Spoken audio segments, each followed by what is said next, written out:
Good evening. This is your boy Osiris. You're welcome to my channel, Geneva Music. We're gonna start tonight to introduce ourselves. I've been back from almost 5 years of not podcasting. When podcast was much simpler, it was just seeing a black screen and just talk and talk. But well, time passes by and the world changed. So tonight we're gonna talk about mystery stories, stories that have a sad ending, which life get lost, but everything has a cause and effect. So there's nothing we can do when it comes to life. Life hit us so hard that if we're not strong enough and we let life knock us down, we will encounter this type of situations in which we not going to be able to live. So today's topic is going to be about one of my favorite stories. Is about Mayhem. Forgot to introduce myself. Podcasting from Houston, Texas.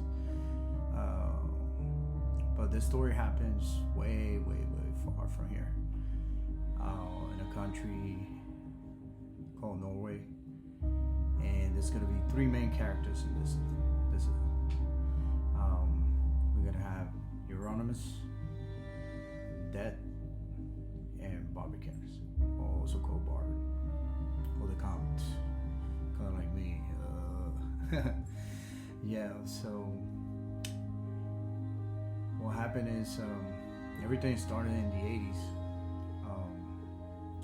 when music was changing, the world was different, people breathed different, there was no technology like we have today, there was no podcasting, there was nothing like that, but the music was always present, and in a country so wealthy, so perfect, there's always a dark side for it. Everything has a dark side. So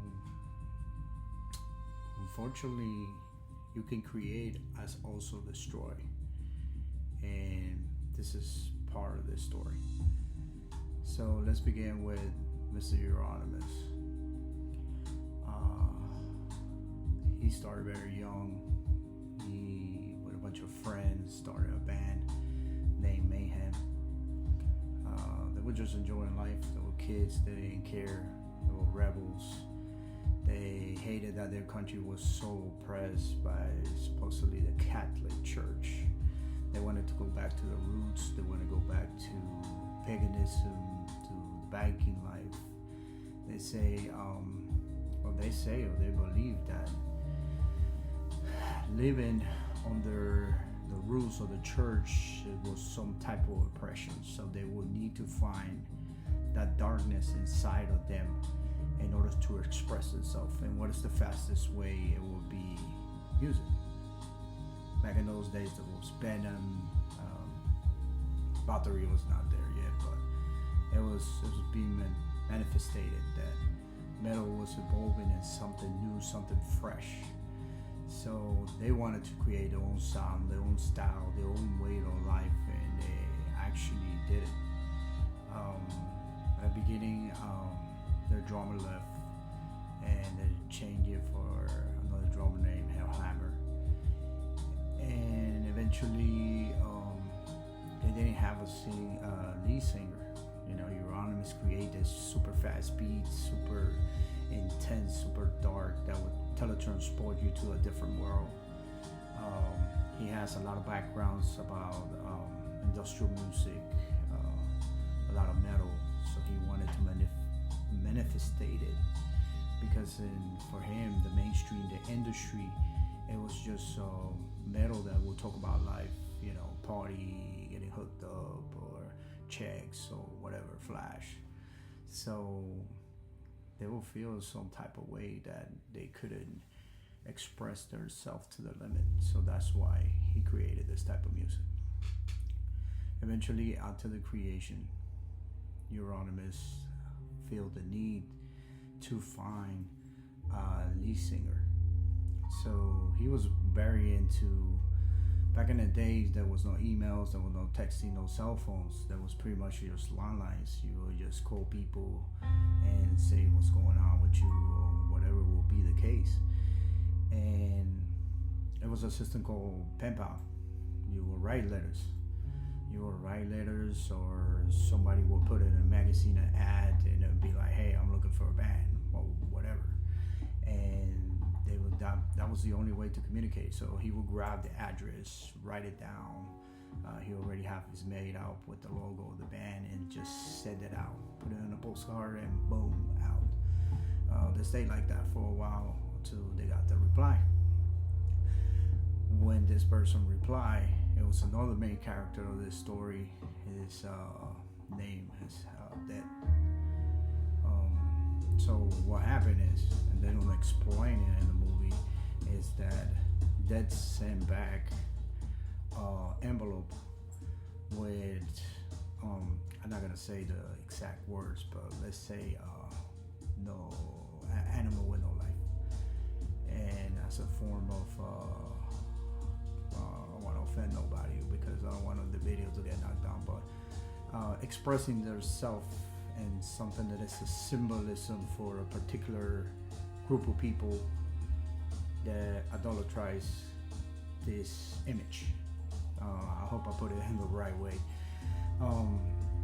So yeah, the package stinks, but inside the package it has his tape from his band. It says his old band, and the sound was incredible. It was dark, it was cold, it was out of this world. It was like coming from the underground, like the Dead would actually speak it through him. And what happened with Dead? Well, Dead was an individual with a high pitch of depression. People that suffer depression, I suffer depression, I'm not gonna lie to you. I actually shook up from a depression episode recently, and it's no fun. It drags you down, it drags your soul, it makes you feel worthless. But the healthy way to actually fight depression is finding a motive. Like, I'll be very transparent with you. My motive was create this channel. I've been working it for the past month due to working conditions or working oppression, I would say. I would have to wear a mask. It didn't came out good. I did it with a friend from another state, very, very talented. Just say hello. Very talented guy, very talented guitar player, but the sound sounds so horrible because I was wearing a mask. So getting back to my point before I go far away, this channel, Geneva Music, is what it made me fight depression. Because depression can take you to places that you don't want to be. You don't find yourself mentally ready. You get lost. It's incredible how the mind plays those tricks. You get really, really lost. You don't find your character. You don't find your identity. It's like your wallet got stolen, but you know it got stolen, but you don't find it. And that's what happened to the Dead. He was very in depression, bullied when he was younger. One time a bunch of guys just beat him up. He ended up in the hospital. And in the hospital, he actually suffered not an intervention, but an actual, how would I put it in words? Not an intervention, but an actual, let's put it like an actual travel to the other side. So he saw what mostly they call it, some call it the tunnel, some call it the light, some call it the dragging to the underworld. There's different experience out there. If you want to search that out, I don't know the name, but it's like you feel you're dead, but you only been dead like what, a minute or 2, 3 minutes, 5 minutes top, and then your heart start beating and boom, the reaction comes back. But a lot of those people tend to generate sixth sense. you generate that sixth sense that you have some type of purpose and you start expressing yourself in a different way. So Dead is not just putting myself a nickname like, oh, I'm Osiris and blah blah blah blah. I put Osiris because it's actually a gatekeeper from the underworld, which in my personal experience I've been also. I don't remember it, but family members told me that I should have died when I was little. I suffered a disease. I was very chubby kid when I was born, and I suffered a disease. I think from my research, I think it was the Suzuki. That's the Suzuki like stomach illness or something. But back in those days, they don't know nothing about it. So I experienced that, and that's why I've been so tight with images that comes from underworld skulls and all that stuff. So when you experience going back to that story, you experience that you come with a different purpose. You breathe different. Your mentality is a little twisted. When he came back, that's it. His purpose was dead. He will admire death, no matter what. He will see no live animals on the road, pick him up and smell them, bury his clothes underneath the ground, or walk in the forest at night just to have that connection with his purpose in life. Even though he was depressed, he had some type of purpose. So after that, the other way to express himself was with music. Literally, his voice was incredible. It's like when you hear it, I'll be honest, I like Freezing Moon, because it's something that, especially the beat and instruments, his voice does transport you like to one of your worst scary movies.